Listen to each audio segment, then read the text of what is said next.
ఇప్పటికే రకరకాలైనటువంటి వేదికల ద్వారా ఆయన బీసీలను ఏ విధంగా మోసగించును, బీసీలకు జరుగుతున్నటువంటి మోసం ఏంటిది, బీసీలు రాజకీయంగా ఎందుకు వాళ్ళు అనగదొక్కబడుతున్నారు, సో అత్యధిక జనాభా కలిగినటువంటి బీసీల నోట్లో మన్నుగొట్టేది ఎవరు, అన్ని సంబంధించినటువంటి శాఖలలో అంటే హైకోర్టు జడ్జిలు కానీ, సో ఒక రకమైనటువంటి ఇప్పుడు ప్రజాప్రతినిధులు కానీ, డాక్టర్లు కానీ, యాక్టర్లు కానీ, సో ఇటువంటి వాటిలో అన్నిట్లలో బీసీల యొక్క సంఖ్య తక్కువనే.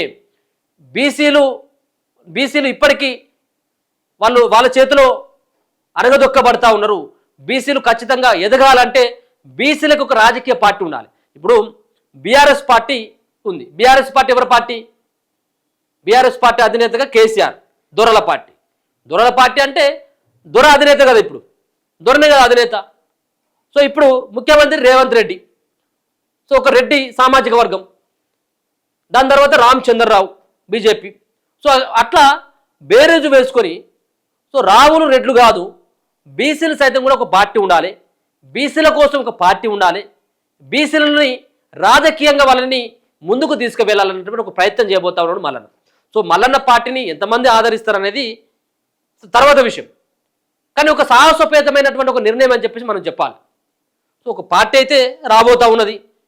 ఆ పార్టీలో ఉండేటువంటి వ్యక్తులు ఎవరు, వచ్చేటువంటి వ్యక్తులు ఎవరు, వచ్చిన తర్వాత వెళ్ళేటువంటి వ్యక్తులు కూడా ఎవరు అనేది మనం రానున్నటువంటి రోజులలో చూస్తాం. 17వ తారీఖున పార్టీ రాబోతుందని చెప్పేసి ఆయన అఫీషియల్గా అనౌన్స్మెంట్ కూడా చేయడం జరిగింది. సో కొంతమంది యొక్క వాదన ఏంటంటే ఇది కొత్త పార్టీ కాదు కదా, ఆల్రెడీ ఉన్నటువంటి పార్టీ కదా, వేరే వాళ్ళు స్థాపించినటువంటి పార్టీ కదా అంటే, సో దాన్ని కూడా ఆ రోజే 17వ తారీఖునే వివరణ ఇవ్వబోతా ఉన్నారు. మరి వాళ్ళు స్థాపించినటువంటి పార్టీలో మల్లన్న పాత్ర ఏంటిది? సో మల్లన్నకి ఏమైనా రాష్ట్ర అధ్యక్షుడిగా తీసుకుంటా ఉన్నాడా, లేకపోతే మల్లన్న దాన్ని ఓన్ చేసుకోబోతా ఉన్నాడా అన్నటువంటిది కూడా ఆ రోజే చెప్పబోతా ఉన్నాడు. సో ఆయన ముఖ్యంగా ఆ జెండా ఏ విధంగా ఉంటుంది, దాని కలర్ ఏంటిది, దాని రంగు ఏంటిది, సో దాని వ్యవహారం ఏంటిది అన్నటువంటి దానిపైన కూడా ఆ రోజే ప్రకటించేటువంటి అవకాశం కనబడతా ఉన్నది.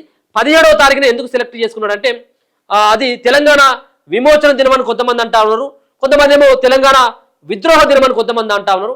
యాక్చువల్గా ఆ రోజు